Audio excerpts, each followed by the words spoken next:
कितना मिनट हो गया? समय कितना? Sir 15-20 minute. ठीक बेटा, जरा वीडियो कंटिन्यू होना, कुछ ना करना कल। ठीक है, वीडियो कंटिन्यू करो।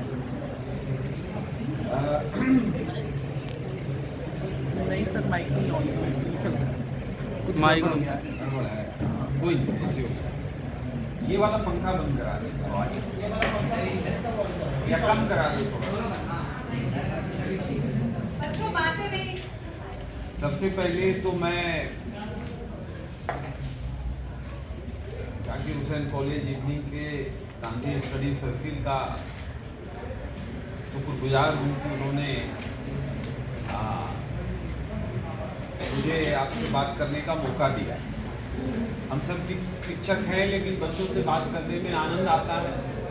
हम अपने बच्चों को पढ़ाते हैं तो यहाँ के बच्चे भी अपने ही हैं, लेकिन थोड़ा सा बदलाव तो होता है। तो आज का जो विषय है वो गांधी की क्या भूमिका रही, क्योंकि गांधी स्टडी सर्कल ने इस कार्यक्रम को आयोजित किया है। तो गांधी की क्या भूमिका रही है ग्लोबल पीस में, वैश्विक शांति में, उस पर अगले 15-18 मिनट में मुझे अपनी बात रखनी है। जब ज़्यादा समय ले सकते हैं, नहीं 15 मिनट हो जाए तो मुझे एक इशारा कर देंगे तो मैं उस हिसाब से कंक्लूड कर दूंगा। अदरवाइज हम लोग का तो इंजन लंबा चलता, थोड़ा नियंत्रण में रखना पड़ता। देखिए, भारत की जो सभ्यता है उसमें ऋग्वेद में एक श्लोक है जिसका अंत होता है वसुधैव कुटुंबकम। रुपेश जी संस्कृत के हैं, पूरा पढ़ पाएंगे। तो उसका मतलब यह है कि पूरी दुनिया जो है एक कुटुंब है, एक परिवार है, एक फैमिली है। तो ये कहना और ये करना दोनों में बहुत फर्क बनता है।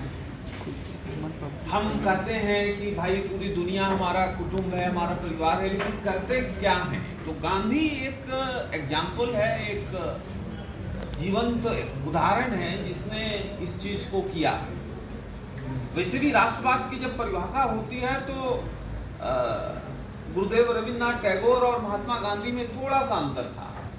गुरुदेव रविन्द्रनाथ टैगोर मानवतावादी राष्ट्रवाद के समर्थक थे। गांधी का राष्ट्रवाद भी मानवतावादी राष्ट्रवाद से की भावना से ओतप्रोत था, बट थोड़ा सा उसमें टेक्निकल डिफरेंस था। उस पर कभी और चर्चा होगी। हमारी पुरानी कलीग आपकी बंगाली डिपार्टमेंट जो आई हैं, ये कभी बुलाएंगे तो उस पर चर्चा होगी। लेकिन गांधी आप देखिए कि 1869 ईस्वी में 1869 में पैदा हुआ। उस जमाने में 2% लिटरेसी रेट था पूरे भारत में, और गांधी चला गया लंदन, वहां से बार अखलाक किया। गांधी की जवानी का फोटो देखें, जैसे आप लोग अभी 19-20 साल के हैं, 21 साल के। गांधी जब ऐसे था तो कोट के बजाय गांधी का कोई फोटो ही नहीं है, कोट में ही गांधी रहते। तो उस जमाने का कोट थोड़ा दूसरे तरह का होता था, पर कोट में ही गांधी रहते। लेकिन थोड़ी सी गांधी की जब डिग्री मिल गई, नाम बढ़ा, तो गांधी कहाँ गए? अफ्रीका गए। किसके लिए लड़ रहे थे? मानवता के लिए लड़ रहे थे। अफ्रीका कोई भारत का देश हिस्सा नहीं है, अलग महादेश है। कुछ भारतवंशी वहां थे, उनके साथ भेदभाव होता था, लेकिन काले लोगों के साथ एक बहुत ही परपिचुअल तरीके से भेदभाव होता था। उस भेदभाव के खिलाफ गांधी ने एक अलग जगाई।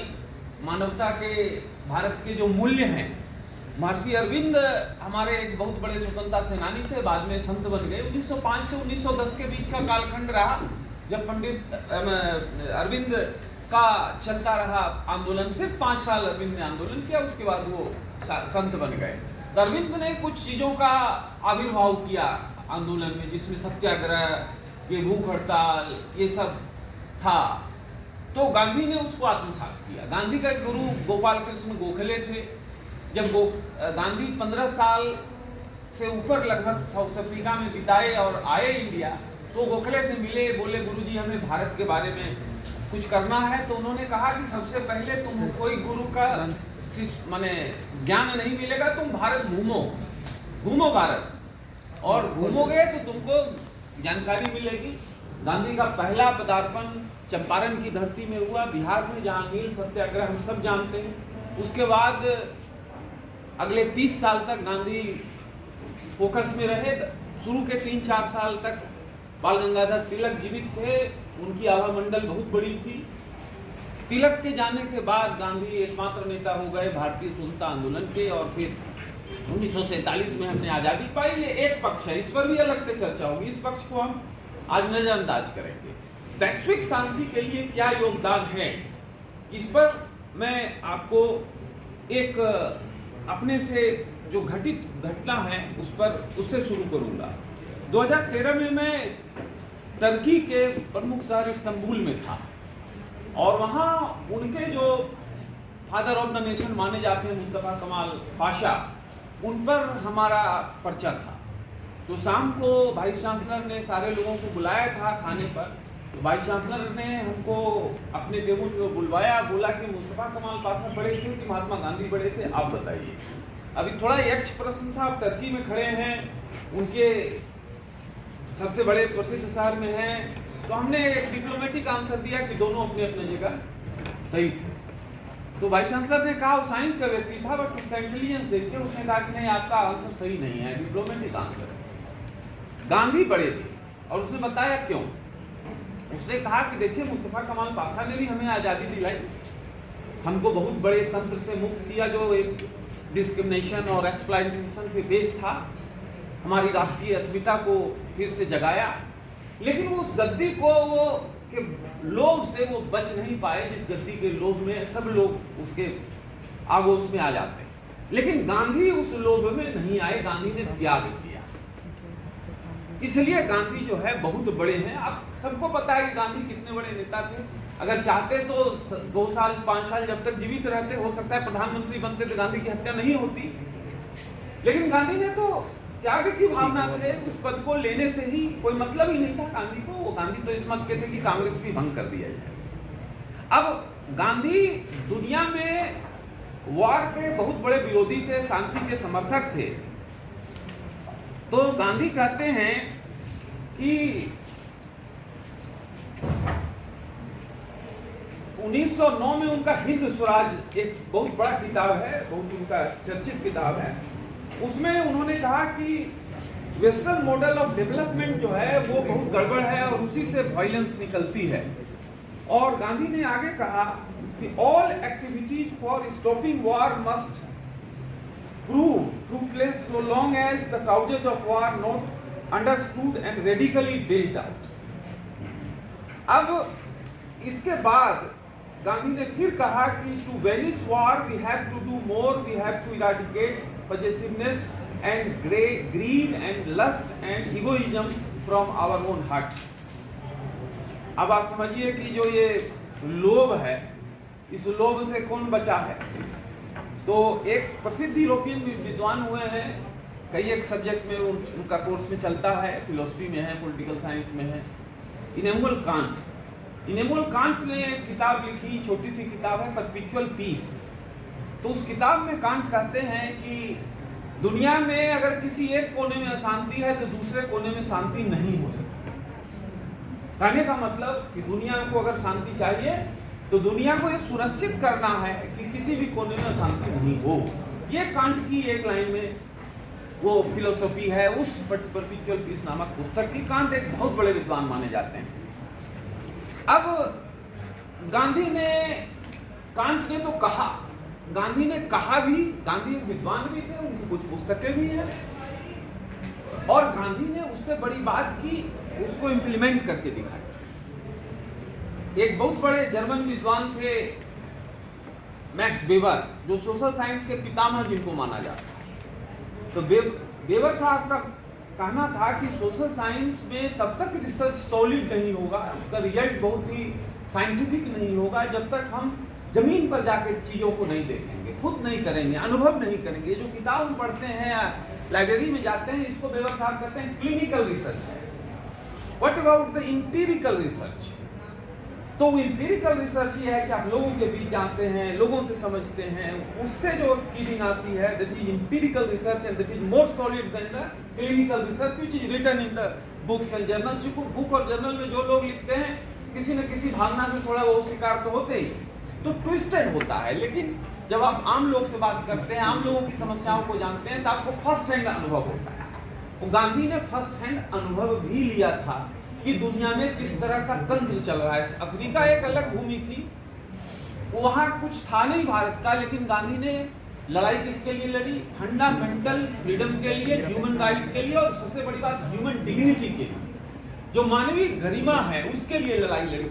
मानवीय गरिमा का जब खंडन होता है तो शांति होती है, वायलेंस होता है। जो आज भी आप देख लीजिए, अभी दुनिया के कई एक देशों में वार चल रहा है, यूक्रेन रशिया वार आपके सामने है, 3 साल प्लस हो गया ये वॉर, कितना डिवेस्टेशन हो रहा है। आज का टेलीवाइज्ड वार, टेलीविजन पे आप देख रहे हैं, दुनिया में बहुत सारे वार हुए। 1616 से 1648 तक जो है वेस्टफेलिया का संधि होने तक यूरोप के 20 देश आपस में लड़ते रहे, भिड़ते रहे, 3 करोड़ लोग मारे गए। वर्ल्ड वार 1 और 2 में 10 करोड़ लोग मारे गए, लेकिन कोई आज तक नहीं बता पाया कि वार हुआ क्यों, क्या कारण थे उस वार के।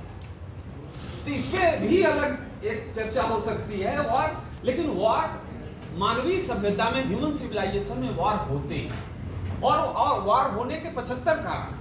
सबसे बड़ा कारण यह है कि हर देश चाहता है कि उसका विस्तार हो। जैसे कि भाई साहब हैं तो ये, इनको एक घर है तो ये चाहेंगे कि इनको 3 घर हो जाए। तो जब 3 घर होगा, एक्सपेंशन होगा, तो कभी कभी संभावना बनेगी कि वायलेंस हो वहां पर, क्योंकि तीसरा घर अगर जगह नहीं है या एक घर पर इनका फोकस है तो 3 आदमी खरीद रहा है, तो कभी वायलेंस का मतलब ओरिजिनल वायलेंस नहीं होगा। 20 लाख रुपया रेट बढ़ गया, वो भी वायलेंस है। उसका दबाव इन पर बना या जो लिया उस पर बना, वो भी एक वायलेंस है। वायलेंस के कई एक रूप होते हैं, सिर्फ खून बहाना वायलेंस नहीं है। जो अत्याचार होते हैं, वो महिलाओं के खिलाफ हो, वो काले लोगों के खिलाफ हो या किसी के खिलाफ हो, वो भी एक फॉर्म ऑफ वायलेंस है। वो डिस्क्रिमिनेशन भी वायलेंस है। ये चीज हमें समझने की बात है। गांधी हर फ्रंट पर लड़ता है। आप देखिए कि गांधी स्वतंत्रता के लिए अंग्रेजों से लड़ रहा था, तो समाज सुधार के लिए भी लड़ रहा था। मंदिर में सारे हिंदुओं को प्रवेश के लिए भी गांधी का आग्रह ही नहीं था, गांधी उसको लीड करता था, खुद जाता था, और लोग मानते थे। इसके लिए गांधी को बहुत सारे संकटों का सामना करना पड़ा व्यक्तिगत। लेकिन गांधी ने जो तय कर लिया वो तय कर लिया, उसमें गांधी ने कभी समझौता नहीं किया। लेकिन हाँ, गांधी ये कहता था कि साधन और साध्य दोनों पवित्र होने चाहिए। आमतौर पर ऐसा नहीं है। कार्ल मार्क्स को आप देखिए, इतना बड़ा आइडियोलॉजी है कार्ल मार्क्स का, लेकिन कार्ल मार्क्स कहता है कि नहीं, वायलेंस जो है वो जरूरी है, वायलेंस के बिना सोसाइटी नहीं बदलता है। गांधी कहता है नहीं, वायलेंस तो होना ही नहीं चाहिए, बगैर वायलेंस के सोसाइटी बदलना है। और गांधी ने ये करके दिखाया। आप गांधी की 1000 काउंट पर आप गांधी की आलोचना कर सकते हैं, लेकिन 1947 में आपको पता है जब आप आजाद हुए तो एवरेज एज मात्र 29 साल थी, यानी कि 29 साल में हर व्यक्ति मर जाता था। 17% जो है, 16.5% जो है आपका लिटरेसी रेट था, और आप बिल्कुल कंगाल थे। अमर्त्य सेन की किताब आप पढ़ लीजिए, हेमिंग पर जो है, उसमें अमर्त्य सेन ने साफ लिखा है कि 1857 से लेकर 1947 के 90 साल के कालखंड में 2.25 करोड़ लोग, यानी 1.75 करोड़ लोग तमाम अकालों से भारत में मरे। उस समय का भारत बांग्लादेश और आज का पाकिस्तान भी था, लेकिन उस समय की संयुक्त आबादी 25 करोड़ थी। 25 करोड़ में 2 करोड़ लोग मरे थे, 10% लोग भूख से मर गए। ऐसे लोगों को लेके लड़ना, किससे लड़ना? ब्रिटेन से लड़ना। ब्रिटेन कौन था? जिसका कहा जाता था कि उसका सूर्य ही नहीं डूबता। अभी सुनीता विलियम्स आई हैं धरती पर, अंतरिक्ष में, आप अखबारों में पढ़ रहे हैं कि एक दिन में 16 बार चांद उगता था और सूर्य उगता था, तो आदमी पागल हो जाए, ऐसा सिनेरियो उनको देखना पड़ता था। तो 16 सुबह और 16 शाम दिन भर में धरती पर ही तो होता है, धरती के अलग अलग क्षेत्रों में होता है। तो इस सब के बावजूद जो है गांधी लड़ता रहा और लड़ता रहा और अपने उसूलों पर अडिग होकर लड़ता रहा। मानव जो गरिमा है, ह्यूमन डिग्निटी है, ये गांधी का कोर था, उसके लिए गांधी लड़ता था। और मानव गरिमा जब तक स्थापित नहीं होगी तब तक वायलेंस रुकेगा नहीं, वायलेंस चलेगा। तो गांधी जो है वो वायलेंस के बारे में और वॉर के बारे में गीता को बहुत कोट करता है। और गीता गांधी के का जो फिलोसॉफिकल मूविंग्स थे, वैचारिक तौर पर जो दर्शन से गांधी प्रभावित था, उसमें भगवत गीता का बहुत बड़ा एक हाथ था। तो गांधी ने डिस्कोर्सेस ऑफ द गीता नामक एक किताब भी छोटी सी लिखी है।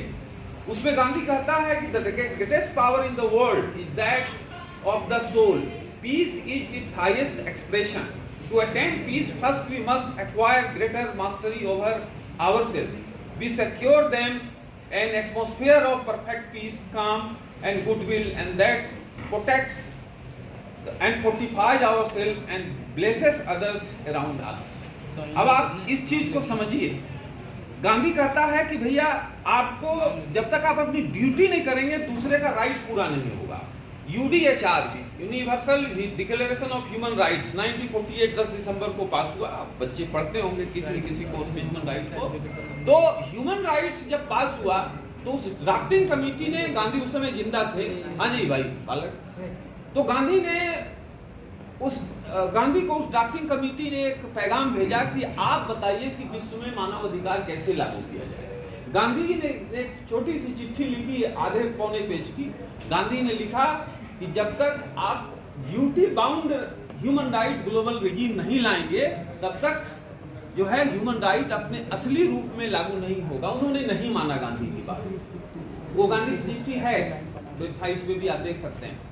तो अब आप देख लीजिए कि गांधी की बात को नहीं माना और right based human right approach हो गया। तो आज लगभग 80 साल हो गए यूडीएचआर के लागू हुए, लेकिन वो यूडीएचआर लागू हो नहीं पाया। जो यूनिवर्सल ह्यूमन राइट का जो कंसेप्ट है वो लागू नहीं हो पाया। 25,000 बच्चे यूक्रेन में मारे गए। कहाँ है मानवाधिकार? लॉ ये है कि वार का कि हॉस्पिटल पे बम नहीं गिरना चाहिए, स्कूल कॉलेज पे बम नहीं गिरना चाहिए। आप सिर्फ यूक्रेन वार को ले लें, रशिया और यूक्रेन में शायद 5,000 हॉस्पिटल, स्कूल, कॉलेज और engineering college, medical college, common हमारे जैसे कॉलेज और सिविलियन टारगेट्स हुए हैं। 5,000 टारगेट्स हुए हैं 3 साल के अंदर में। तो कहाँ है ह्यूमन राइट? तो गांधी का वो बात भी, और ये वैश्विक शांति के लिए कर्तव्य भी बहुत जरूरी है। अगर हम गुस्से में हैं और रुपेश चौहान हमारे गुस्से को 1 मिनट के लिए बर्दाश्त कर लेते हैं तो हो सकता है वायलेंस नहीं हो। अगर ये भी गुस्सा करते हैं और हम भी गुस्सा करते हैं तो वायलेंस की संभावना ज्यादा है। तो गांधी कहता है कि ड्यूटी बाउंड रहो। आपकी जो ड्यूटी है वही दूसरे का राइट है और दूसरे का जो राइट है वही आपकी ड्यूटी है। वाइस वर्सा, एक दूसरे से अल्टरनेटिव तौर पर एक दूसरे पर आश्रित है, डिपेंडेंट है। गांधी ये स्पष्ट तौर पर कहता है।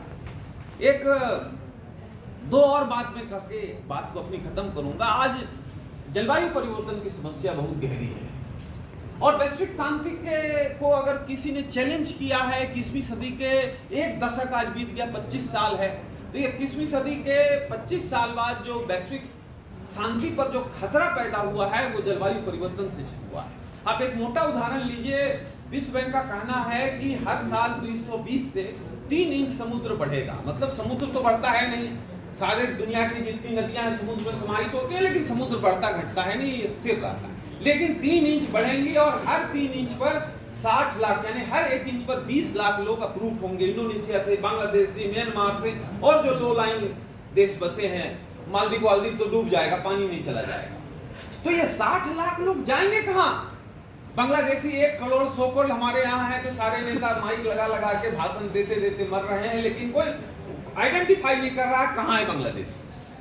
तो ये इंडोनेशिया के लोग भी भागेंगे और बांग्लादेशी भागेंगे, डूबेंगे तो कैसे रहेंगे? बांग्लादेश बहुत छोटा सा भूखंड है, 1,40,000 किलोमीटर का बांग्लादेश है मात्र। जो नेपाल जो है वो बांग्लादेश से बड़ा है भूखंड के लिहाज से, 2 लाख स्क्वायर किलोमीटर का नेपाल है, आबादी उसकी बहुत छोटी। इंडोनेशिया डूबेगा तो 60 लाख लोग हर साल डूबेंगे, तो ऊपर भागेंगे। अब उनके देश में अगर जगह कमी रहेगी तो दूसरे देश में जाएंगे, वायलेंस होगा कि नहीं? गांधी ने 1928 में कहा कि nature has given us enough for our need, not for our greed. अब 1928 में तो जलवायु परिवर्तन कहीं होरिजन में दिख नहीं रहा था और गांधी इन बातों को तब कह रहा था। देखिए, गांधी भारतीय शाश्वत मूल्यों का सबसे बड़ा एम्बेसडर है। गांधी उन सनातन मूल्यों का एम्बेसडर है जिसको कहना बड़ा और करना दोनों मुश्किल है। गांधी ने दोनों किया। गांधी फास्ट करता था तो फास्ट करता था, 20-20 दिन तक गांधी ने फास्ट किया है, मौत के मुहाने तक गांधी पहुंचा।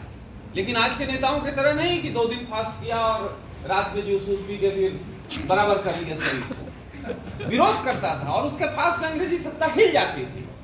तो गांधी कहता है कि हम सादा जीवन जब जिएंगे तभी कंट्रीब्यूट होगा। अब सादा जीवन क्या है भाई? अब मेट्रो चल रही है दिल्ली, 50 लाख लोग चल रहे हैं मेट्रो से, लेकिन 1 करोड़ लोग तो अभी भी रोड पर चल रहे हैं। अगर हम अपनी गाड़ी लगा के घर में थोड़ा सा कष्ट करके मेट्रो में आ जाते हैं और मेट्रो से चलते हैं तो हर आदमी अगर आधा किलो हर आदमी मात्र आधा किलो कार्बन डाइऑक्साइड जो निकालता है, चाहे आप गाड़ी से आए कि बाइक से आए, आधा किलो तो आप निकालते हैं कार्बन डाइऑक्साइड। तो 50 लाख लोग जो हैं वो कितना किलो कार्बन डाइऑक्साइड रोज घटा गए दिल्ली शहर में। दिल्ली आज रहने लायक है because of metro and because of your efforts to be travelling to the metro. तो अगर बड़े पैमाने पर लोग सादा जीवन में रहें, हमारे पास 25 कपड़े हैं, तो क्या पर्याप्त नहीं है? 150 क्यों होने चाहिए? ये टेबल अच्छा है, लेकिन अगर कोई प्रिंसिपल बने और उनको पैसे खाने हैं तो बड़े बड़े टेबल ले आए, इस टेबल को फेंक दिए। ये नया टेबल कहां से आएगा? नेचर काटा जाएगा, पेड़ काटे जाएंगे। सही बात, बहुत स्पष्ट है, ऐसा होता है। सही कह रहे हैं सर। तो ये नेचर को हम बर्बाद करने पर तुले हैं। और ये बढ़ती हुई जनसंख्या, माफ करेंगे आप, ये भी जलवायु परिवर्तन के लिए जिम्मेवार है। 1800 ईस्वी में 100 करोड़ लोग, 100 करोड़ पूरे दुनिया की जनसंख्या थी, आज 800 करोड़ है। 2050 में माने ये पूरा 10 अरब हो जाएगा। धरती तो नहीं बढ़ी, रदर घटी है, थोड़ा बहुत तो इरोजन समुद्र ने किया है, लेकिन पॉपुलेशन कहां से कहां चल गया। अब ये धरती कितने को खिलाएगी? तो धरती बदला ले रही है, वो भूकंप आ रहा है, सुनामी आ रहा है। तो गांधी कहता है सादा जीवन अपनाओ। ये वैश्विक शांति के लिए आपका ये कंट्रीब्यूशन होगा कि आप एक इंडिविजुअल बेस्ड एग्जाम्पल प्रस्तुत करें। आज क्लाइमेट चेंज का भी गांधी एक रिजोल्यूशन देता है कि हर आदमी अगर आधा किलो भी कार्बन डाइऑक्साइड रिड्यूस करता है अपने तरफ से, तो पूरी दुनिया में 800 करोड़ लोग हैं, अगर उसमें 500 करोड़ लोग भी रोज दौड़ते हैं इधर से उधर, तो 500 आधा किलो करोड़ कितना हो जाता है लगभग?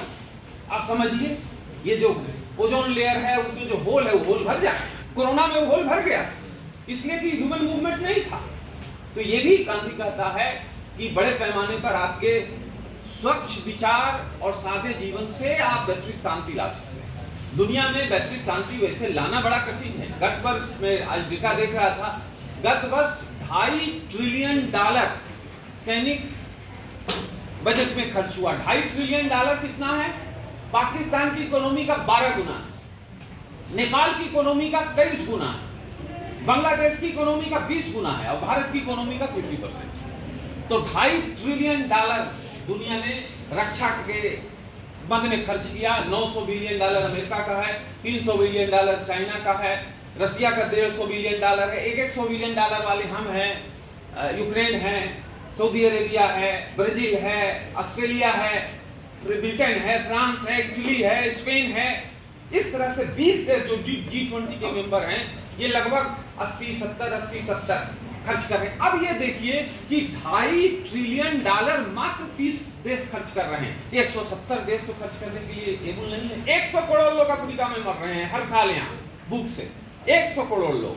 मलेरिया से आज भी अफ्रीका में लोग मर रहे हैं, जो कि प्रिवेंटेबल डिजीज है। जब हम लोग बच्चे थे, आप याद करेंगे कि वो स्कूल में पढ़ते थे तो आता था डॉक्टर बड़ा सा सुई लेके, बच्चे भागते थे डर से। तो उनको उस समय सुई भी बड़े विभत्स तरीके से दिया जाता था, जैसे आप देखते हैं आपके सीरियल्स में सुई लगाता है डॉक्टर पागल जैसा, वैसे सुई देता था। लेकिन उस सुई से ही मलेरिया कंट्रोल हो गया। लेकिन अफ्रीका में, भारत में 30 साल पहले मलेरिया जो है, टीबी, ये सब दफन हो गया, ये इतिहास की वस्तु बन गई।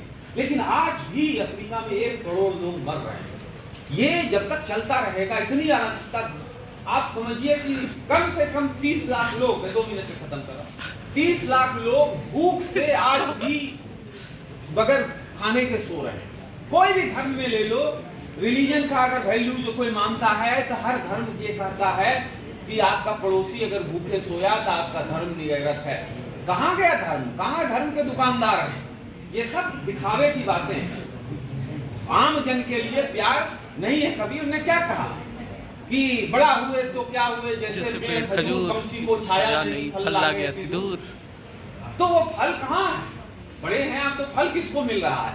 तो गांधी ये कहता है, इकोनॉमिक हिसाब से भी गांधी ट्रस्टीशिप की बात करता है। गांधी कहता है कि आपके पास 5000 करोड़ रुपया है, तो 5000 करोड़ रुपया आपका नहीं है, आप उसके ट्रस्टी हैं। जितना उस जरूरत है उतना निकालिए, बाकी समाज के लिए छोड़ दीजिए।